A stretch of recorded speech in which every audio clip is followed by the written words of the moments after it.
Hi, xin chào tất cả các anh em đã quay trở lại với kênh Đạt Hobby của mình. Hôm nay thì mình sẽ cập nhật tình hình chạy cá bảy màu của mình cũng giống như là chạy cá bảy màu của mẹ mình ngoài kia để cho tất cả các anh em cùng xem nha. Để xem thử là ngày hôm nay có cái gì mới. Ok, mời tất cả các anh em cùng theo chân của mình.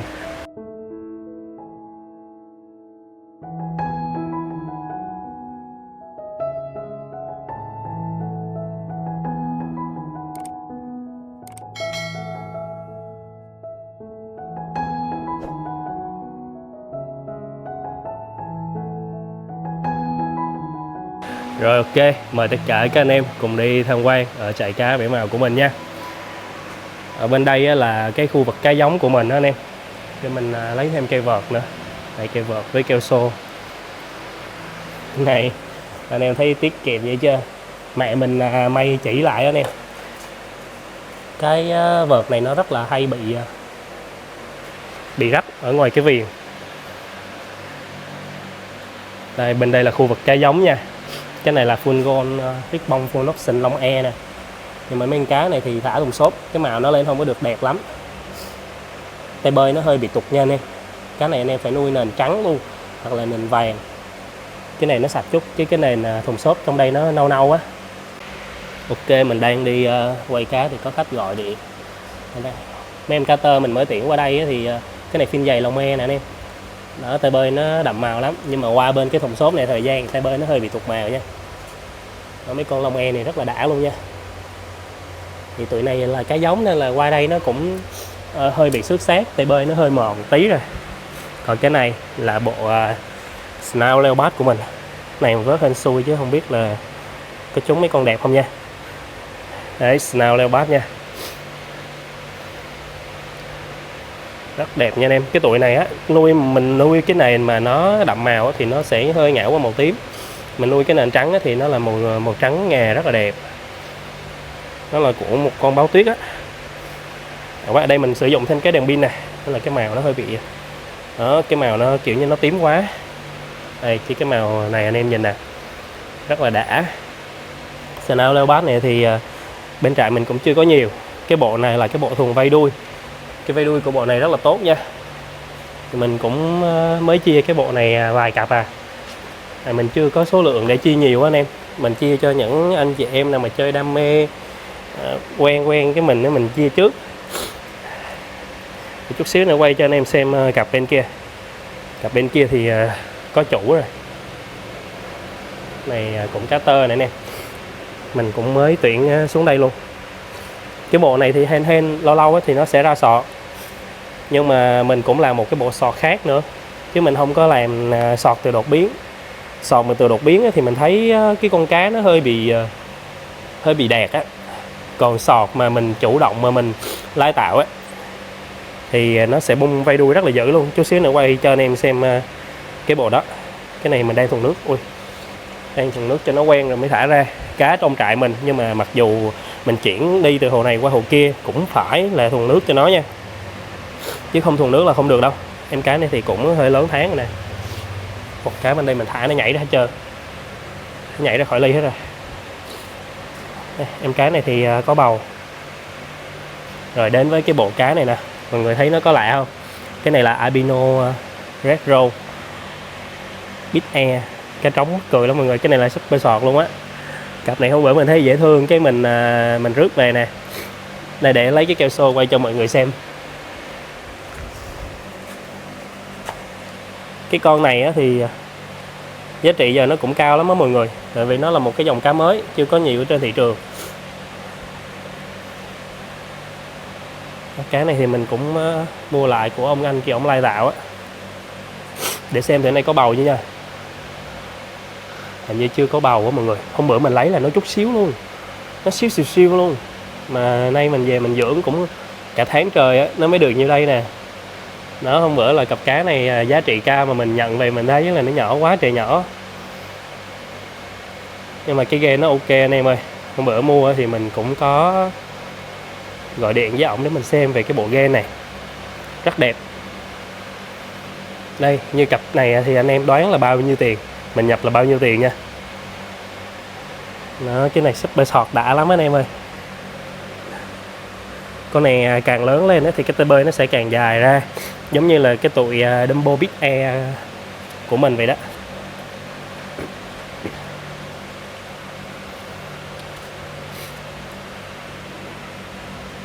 Đó, mọi người thấy nó còn tơ mà tay bơi nó đã không? Tay bơi nó như là con Dumbo luôn. Cái máy này thì mình hy vọng là nó sẽ đẻ được. Còn cái bầy tô bát mà Dumbo Big Tail BDS này của mình đó thì nó hơi đừ. Hôm bữa thì nó khỏe lắm mọi người. Do mình lấy hồ để cho mấy thằng Snail Leopard này nè, cái mình dời nó qua bên kia mà mình xài C2-3 hồ luôn, cuối cùng mình mới quyết định thả vào chỗ đó, nên là tụi nó kiểu như là hơi bị stress nhẹ một chút á. Để nhiều cái quá chắc mình lấy vợt mình vớt cho mọi người xem nha.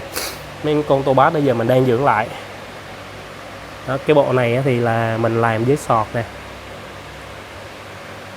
Đó, bộ này vây đuôi nó nát lắm. Đây, anh em thấy bộ này vây đuôi nó kiểu nó căng lắm. Để mình vớt hên xui nha, vớt hên xui lên cho anh em xem. Đó, anh em thấy cá là vây đuôi rất là căng luôn. Tại sao cái con này là Snail Leopard thì nó sẽ khác cái con Ivory á, là ở chỗ cái thân. Đó, cái thân của con cá Snail Leopard nó sẽ có những cái chấm bi hoa văn của giống như là của mấy em báo tuyết á, thì mình gọi nó là Snail Leopard. Cái còn Ivory á, thì nó không có cái hoa văn nha. Nè, bên đây mình cũng mới thả cá giống xuống. Dưới đây cũng nhiều cá lắm anh em ơi. Bên đây là bộ full red đỏ huyết huyền thoại của mình. Bộ này thì màu nó là bét rồi. Vớt cho anh em xem nha. Đó, anh em thấy cái màu nó ghê không? Con này ra 2 tay bơi luôn á anh em. Mình đang bị sổ mũi, anh em thông cảm nha. Cái này thì nó hơi già nè, nó vây đuôi nó te tua, nhưng mà cái màu nó anh em thấy đã không? Gần như là nó kín đầu hết, rất ít bị hói đầu luôn. Đây, mấy con Snail Leopard này bên đây nè sáng hơn nè. Này thả cá giống cũng hơi ham rồi, thả hơi nhiều cá giống vô trong cái hồ này thì mình phải hút cạn thường xuyên hơn, chứ không là tụi nó rất là dễ bị bệnh nha. Hồi trước á, là mình làm thêm những công việc phụ nữa, cái rồi cuối cùng á, là mình bỏ bê mấy tụi cá này. Mình 1-2 tuần mình mới hút cạn một lần luôn. Trời, cái đợt đó cá nó xoay hết trơn luôn anh em, tiếc dễ sợ. Như con này á, mình làm sọt nè, anh em thấy nó ra body sọt chưa? Đó, dễ thương quá trời luôn. Nên cá này thì mình cũng đã lựa cái con cá nhiễm đó rồi nha. Bên đây á, là rồng tím này. Rồng tím thì cũng ok lắm anh em. Rồng tím này là Indo nha, bộ này là hồi xưa đến giờ luôn á. Trong đây cá giống, để cá con bên đây nè. Còn đây là cái bộ Snail Leopard Super sọt nữa. Bộ sọt là khác mà bộ này Super sọt là khác nữa nha. Đây Ivory thì nó sẽ như thế này. Bài này nó hơi loại nha, mình kêu để thả bớt qua bên đây mà mình chưa có thời gian mình thả. Cái bộ này thì nó cũng là sọt với Super sọt nha, nhưng mà cái màu của nó thì nó sẽ khác hoàn toàn so với lại cái con Snail Leopard của mình. Cái bộ này thì nó hơi cái vai lưng nó rất là to luôn, cái đuôi thì nó hơi nhỏ hơn chút xíu đó, nhưng mà nó không có cái hoa văn trên thân nha. Rồi bộ này thì mình cũng có chia sẻ cá giống nè, anh em nào cần thì mình sẽ chia nha. Bộ này thì từ 300 đến 500 thôi, bộ này cũng rất là mềm. Rồi bên đây là mấy con rồng đỏ sọt si thu hồi xưa mình có nuôi. Này bây giờ mình vẫn còn giữ game tụi nó. Đây, con này là full gold sẽ chảy trơn rồi. Này full gold ribbon full option lòng e nha. Bộ full gold này thì nó là từ 100 đến 200 rồi 300 cũng có nha. Nói chung phân khúc càng cao thì con cá, cái phẩm cá nó rất là đẹp. Bên đây cá trống này mình tách riêng rồi. Rồi còn ở trên đây anh em biết cá gì không? Để tắt bớt cái đèn đi, hơi chói. Nếu mà anh em chưa biết mấy cá này cá gì á thì mình sẽ bật mí nha. Cá này ở chỗ của mình gọi là cá Hà Lan. hoặc là gọi là cá tây, thì chắc là tụi này nó xuất xứ từ nước ngoài về hay sao á anh em. Hồi xưa á, nó có từ hồi xưa đến giờ rồi. Thì cái này nó là gọi là Hà Lan đá. Thì hôm vừa rồi mình có ra ngoài Đà Nẵng á, mình tìm mấy cái bộ cá ở những cái gọi là cái trường cá đi ha, đó mình tìm ở những cái chỗ đó, mình tìm những cái con cá mà chỗ nào mà có cá hay mình tới mình tìm về để mình nuôi sinh sản của tụi này thử. Tại vì cái đợt này á là cái phong trào mà chơi cá Hà Lan này nó đang phát triển mạnh mẽ trở lại nè. Tại vì bây giờ không có còn đá gà hay là đánh bài hay là cái gì gì đó nữa, thì bắt đầu mọi người chuyển qua chơi cá Hà Lan này rất là nhiều luôn. Mà mấy nay cứ tới chỗ trại mình hỏi cá Hà Lan này suốt à. Mấy con cá này á thì người ta nuôi chắc phải có một cái bí thuật gì đó nó mới to ra như thế này nha anh em. Đó, chứ còn mình nuôi bình thường như con guppy á thì nó sẽ không có to được như vậy. Mọi người thấy con cá trống á, nó to hơn con cá mái không? Tại vì cá trống này á là nó đắt gấp 5 lần con cá mái lận. Cái con này 50k, cái con này có 10k thôi. Đó, tại vì con cá trống á thì đi đá được với nó đẹp hơn nữa, nên là giá trị nó cao hơn nha. Nên nó là khi mà đến cái tuổi mà tách đột trống mái rồi á, thì người ta sẽ bỏ cá mái ra riêng một hồ, người ta nuôi bình thường. Còn cá trống này người ta vô một cái chế độ phôm, chế độ thúc cho nó. Đó, nên là anh em thấy cùng một lứa nhưng mà cá trống body nó sẽ dài hơn so với con cá mái.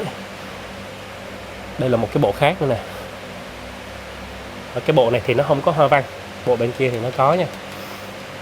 Mấy con cá này nó khỏe như con trâu luôn á anh em. Mình vớt lên mà nó búng rách cái vợt luôn. Thì cái xác nó to ấy kìa, cá nó khỏe ghê lắm. Rồi dưới đây á thì cũng là full gold luôn, full gold bột á.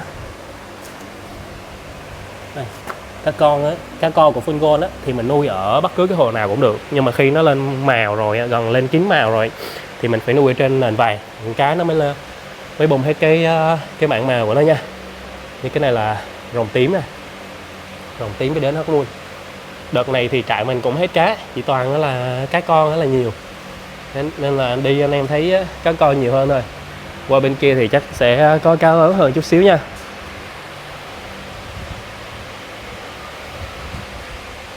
Này rồng đỏ sò siêu thu, nhìn xuyên thấu bụng cá con luôn anh em ơi.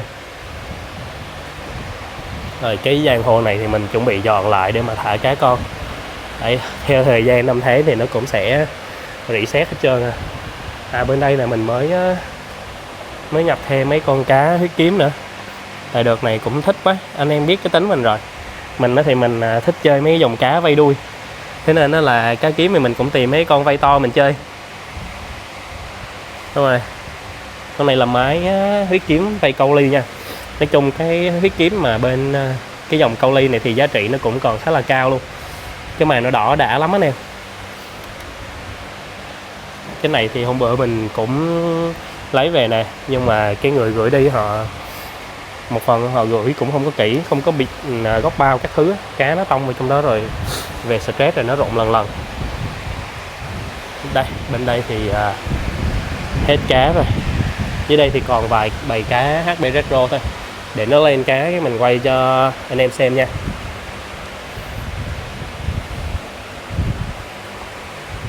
Rồi, qua bên đây mình quay cho anh em xem tiếp. Bên đây thì có mấy bầy cá Snail Leopard cũng lớn lớn này. Để cái keo này vô đây. Rồi, cái này là rồng xanh. Rồng xanh anh em thấy mình đang phô mấy con máy nè. Rồng xanh này là xanh lá luôn anh em. Xanh lá xa lắm luôn. Cái bộ này là nó khá là đẹp, tại vì nó có một màu xanh lá, chứ còn là xanh dương nè, hoặc là có những bộ mà nó lẹm qua màu tím luôn á, thì anh em nhìn nó sẽ không có đã, nó không có cái gì gọi là một cái nét riêng hay là một cái đặc sắc hết. Cái này HB Retro, Retro nha. Bên đây cũng có bầy rồng xanh khác nữa nè. Bầy này thì nó đang lên màu nha. Ở cái đợt mà vừa rồi anh em hỏi là bên trại mình hết trơn rồng xanh luôn.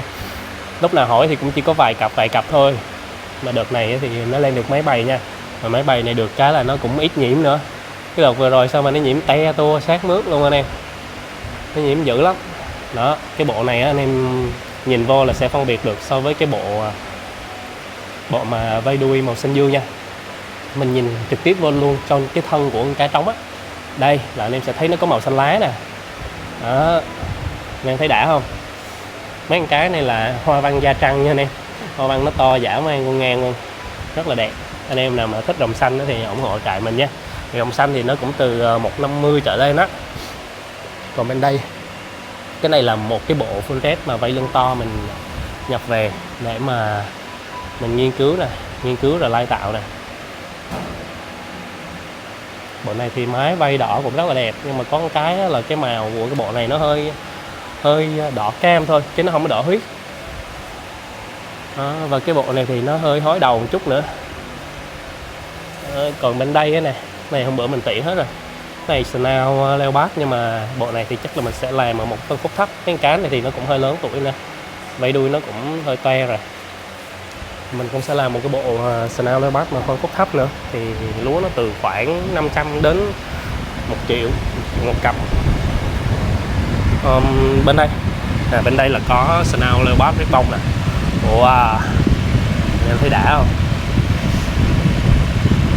Bữa cũng có mấy con trống lên hết mua luôn á, mà mình vớt mình gửi đi sinh cho khách rồi.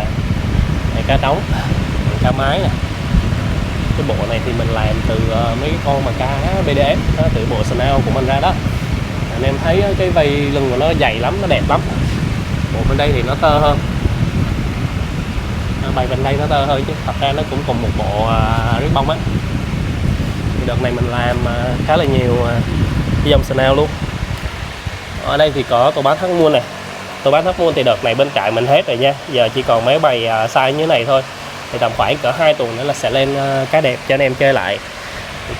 Thì cũng có rất là nhiều anh em lấy giống của bên mình á, thời gian cái rồi anh em làm, cái anh em muốn anh em làm ra cá rồi cái anh em chia cá ra đây, cái có lúa, cái bắt đầu là anh em quay lại anh em lấy giống làm tiếp. Tại vì cái bộ Topaz thì nó không có đơn giản là mình cứ nuôi hoài là nó đẹp hoài đâu nè. Cái bộ Topaz đó thì mình phải có cách form, với lại mình có kỹ thuật để mà mình giữ cái dòng đó, chứ không thì càng ngày nó sẽ càng suy nha. Nó suy lại thì cái vây đuôi nó không có đẹp nữa, vây đuôi nó không bung nữa đó. Này anh em biết gì không, này Snail Leopard á, mà lúc nhỏ thì cái màu nó như thế này đó anh em, lớn lên thì nó sẽ lột màu, nó bung màu ra sáng hơn nha. Thì càng nhỏ là cái đuôi của con cá nó chưa có lên hết màu, cái thứ hai là nó chưa có lên những cái chấm bi hoa văn luôn đó, nên là anh em sẽ thấy nó như thế này. Snail rất đã, thì mình rất là mê Snail luôn. Đợt này thì mình sẽ làm Snail nhiều hơn. Lúc trước thì cũng có Snail đó, nhưng mà mình không có làm nó nhiều, tại lúc đó mình còn làm Topaz với rồng full red các thứ nữa. Đây, cái bên này là bộ Topaz Dumbo BDS của mình nè. Này cá con đây nha anh em, mình chưa nhìn thấy cái vẻ đẹp của nó đâu, nhưng mà cái tuổi này thì nó ra tay bơi khá là sớm đó. Anh em nhìn cái tay bơi nó lên màu sớm lắm. Con này nè đó, mình tiếc ghê, không biết là mấy cái bầy cá bữa mình dời qua dời lại đó nó có khỏe hay không nữa. Đây Topaz, hôm bữa mình cũng đang trong quá trình live mà cũng có một vài khách đó là thích quá nên là lấy trước để chơi rồi á, tại vì nó vừa có vây lưng to nhưng mà nó vừa có tay bơi to với lại lên màu đậm đẹp nữa. Dưới đây cũng Snail Leopard nè, này cái cá nhỏ nhỏ thôi anh em ơi. Vài bữa nữa là đi lựa cá thủy sinh đó. Nó cũng ra mấy con đắt nai nữa, rồi nó cũng có một số con cá nó bị nhiễm. Này là full red đỏ huyết, red đỏ huyết trại của mình. Snail, thì có Snail BDS nè. Cái này là cái bộ mà mình nói lúc nãy là cái bộ mà phân khúc thấp á, thì mai mốt mình sẽ chia cho anh em chơi cái bộ này trước. Đây, nó chưa lên màu gì hết trơn anh em ơi.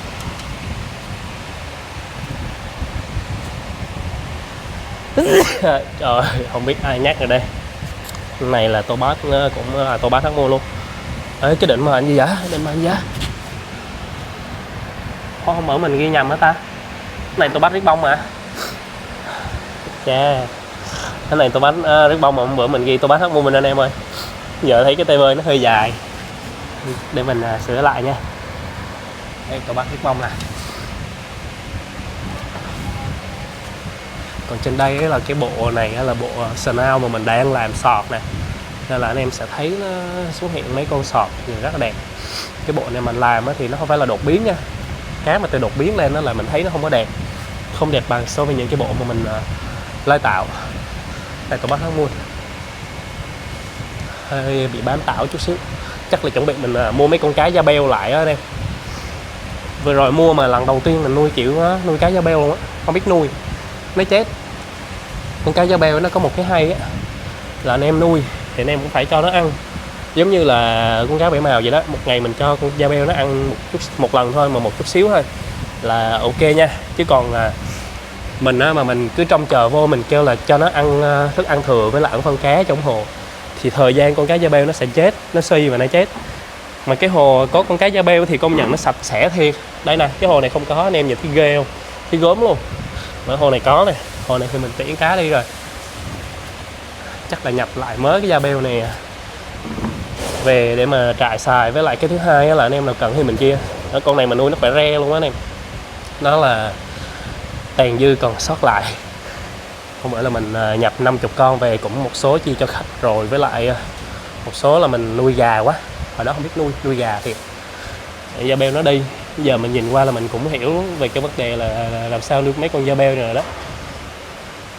Nó cần phải sống khỏe thì cái hồ mình nó mới sạch được, chứ mình không có thể thả thí nha. Cái đợt đó mình cũng chưa chú ý đến nuôi mấy con da beo này đâu anh em ơi.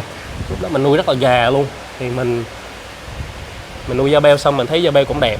Cái tính mình đó là thấy cái gì đẹp là hay tha về vậy đó. Khi mình tha mấy con Fleco về, tha mấy con L333 với lại L397 về, thì mình mới tìm hiểu về cái cách nuôi, mình học hỏi từ những cái người đi trước đó, thì mình mới biết cái cách nuôi mấy con Fleco. Rồi sau đó là mình mới quay ra mình nuôi, biết nuôi mấy cái con da beo này. Thì da beo này nó cũng là Fleco luôn đó anh em, nó cũng xuất xứ nguồn gốc nhập từ Nam Mỹ mà, chứ đâu phải là giống như cá lâu kiến ở Việt Nam mà đâu. Cái này nó đẹp hơn nhiều chứ, nó có hoa văn anh em thấy không, rất đẹp. Thôi để có lúa cái rồi lấy lại ít da beo về cho cái dạt hồ kính mình nó sạch, công nhận luôn. Hồ nào có rất là sạch, không có miếng tảo luôn đó anh em. Rồi này nó xiên thật, nó xiên hơn so với những cái dòng cao hơn như là L333. Mình nuôi mấy con L333 mình thấy cái hồ á, cá ở trong hồ thì nhóc luôn, mà cái hồ nó vẫn có tảo, cạn lời với mấy con đó thiệt. Cái này là phân gôn riết bông Long E nè. Đó, anh em nào cần thì ủng hộ trại mình nha. Thì, cũng còn một ít cặp thôi chứ không có nhiều. Cái này mới tất cá mái ra, đợt rồi hơi ít chú ý tụi nó, thôi giờ chăm cho cá nó kỹ lại. Thì nói gì chứ cá nó cũng là một cái phần kinh tế chính ở trại của mình mà. Ơi, rồi đây nó dính một con cá trống qua anh em ơi. Rồi đây, bên đây cũng full gold mà cũng mới thả cá mái luôn, hết trống mái đây nè. Cái dàn bên đây thì mình cũng hết cá luôn nha, chưa có dọn rồi, chuẩn bị sẽ dọn và thả lại cá. Đây như bên đây là cái bầy snail leo bát super sọt của mình, bữa mình thả nó cũng hơi suy nhẹ một tí đó nè. Mấy con này là chuẩn super sọt luôn. Đó là chúng ta sẽ thấy cái thân xong là nó tới cái phần vảy đuôi luôn vậy đó. Đó anh em thấy đẹp không? Đây cái bộ này thì nó cũng ra mấy con pin nữa. Này là pin leo bát nè, rất là dễ thương nha anh em. Ở đây mình quay cho anh em xem cái cặp cá mà khách này thì chốt cũng lâu rồi, mà nay thì mình mới nuôi lớn được dưới đây á. Thế rồi mình kêu là để đem qua bên thùng xốp để mà dưỡng. Trong đây là có mấy con trống full red của mình nè. Đó, em cá này nó rất là siêu phẩm luôn nha. Mình show cho khách xem là khách khen hết lời luôn á. Cái bộ này là rất là đẹp, bộ này thì thùng rồi. Bộ này mình chia cho khách đó là 1,5 nha. Cái trống đẹp ngất ngay luôn. Cái máy thì hôm bữa mình ít chăm nên là nó chưa có bung máy đâu. Cái máy sẽ như thế này. Cái máy mình nói với khách là đôi để mình thả ở bên thùng xốp này mình dưỡng riêng á, cho nó mau lớn nè. Ở bên đây thì cũng chỉ có mấy con máy thôi chứ không có trống nào hết nha anh em. Nên mình tách ra mình dưỡng như thế này thì vừa cá nó vừa khỏe với lại nó vừa mau lớn nữa. Hồ rộng. Siêu phẩm nhí. Siêu phẩm nhí rất dễ thương. Rồi, thả em này ra luôn. Bên đây thì cũng là Snail Leopard luôn á nè. Snail Leopard, cái này là cái bộ nó mềm này. Này bộ mềm để cho anh em chơi và trải nghiệm. Đây cá mái. Này chắc mình quay cho anh em xem ở trong trại mình thôi.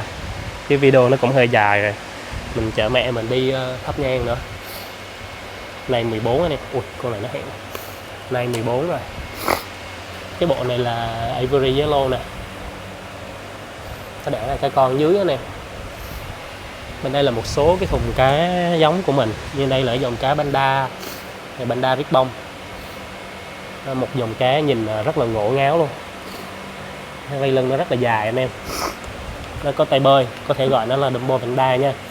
Bơi rất là đậm, rất là đẹp. Đấy, còn đây là full gold bộ thường. Chắc sắp tới mình cũng nghĩ làm luôn cái bộ này luôn để mà lấy hồ. Tại vì mình làm một cái bộ kia thôi, một cái bộ Long E kia rồi mình chia ra nhiều phân khúc để mình chia cho anh em. Đây full gold nè. Đó, mấy này là xuyên hút cặn lắm nè, chứ cái này mà không hút cặn là cá nó rất là dễ hẹo. Trên đây là blue lay nha.